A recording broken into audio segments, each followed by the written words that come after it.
السلام علیکم ورحمۃ اللہ وبرکاتہ۔ حج مبرور کیا ہے؟ حج مبرور کسے کہتے ہیں؟ حج مبرور کی علامت کیا ہے؟ اور حج مبرور کا بدلہ کیا ہے؟ یہ تمام چیزیں آج کی ویڈیو میں انشاءاللہ بیان کی جائیں گی۔ اس سے پہلے اگر آپ چینل پر نہیں ہیں تو چینل کو ضرور سبسکرائب کریں، لائک اور شیئر بھی ضرور کریں۔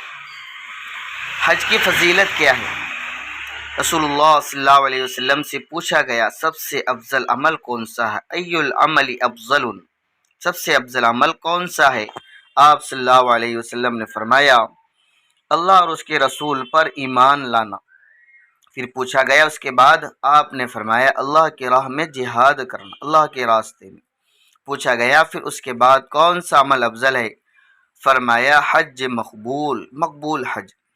حج کی فضیلت یہ ہے کہ جس نے اللہ کی خاطر من حج للہ، حج کے اللہ کی خاطر حج کیا، پھر اس حج میں نہ گالی گلوچ کیا، نہ فسق و فجور گناہ کا کام کیا، تو وہ حج کے بعد اس طرح لوٹتا ہے حاجی جیسے اپنی ولادت کے دن تھا، یعنی کوئی گناہ ہی نہیں۔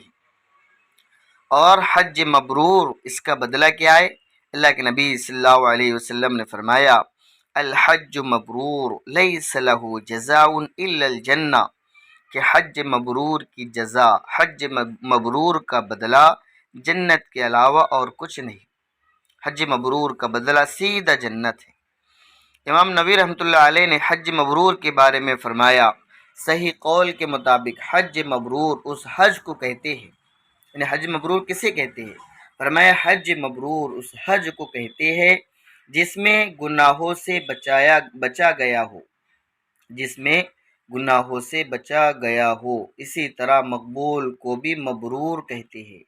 اس کی علامت کیا ہے حج مبرور کی؟ تو اس کی ظاہری علامت یہ ہے کہ حاجی کی دینی حالت اس سے بہتر ہو جائے جتنی حج سے پہلی تھی۔ یعنی حج کے آنے کے بعد اگر وہ نماز نہیں پڑھتا، قرآن نہیں پڑھتا، دینی کاموں میں تعاون نہیں کرتا، لیکن اب حج سے آنے کے بعد اس کی دینی کیفیت بدل گئی، اعمال صالحہ میں بڑھتا گیا، تو فرمایا یہ حج مبرور کی علامت ہے۔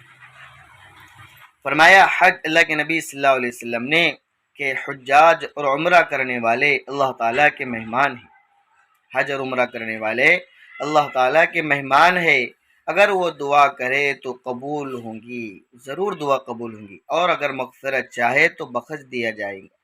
یہ دونوں چیزیں کہ اللہ کے مہمان ہے، اگر حاجی دعا کرتے ہیں تو ان کی دعا ضرور قبول ہوتی ہے، چاہے عمرہ کرنے والے ہو یا حج پر جانے، اگر وہ مغفرت چاہے تو ان کی مغفرت کر دی جاتی ہے۔ اللہ کے رسول صلی اللہ علیہ وسلم نے فرمایا کہ پے در پہ حج اور عمرہ کیا کرو، کیوں کہ وہ دونوں افلاس اور گناہوں کو اس طرح ختم کر دیتے ہیں جیسے بھٹی لوہے کی گندگی کو ختم کر دیتی ہے۔ تو ناظرین، اللہ نے اگر آپ کو استطاعت دیا ہے، ہمارے سفر کا خرچہ اہل و عیال کو خرچ دے کر اگر ہم سفر کی استطاعت رکھتے ہیں حج کی تو ہم ضرور جائیں۔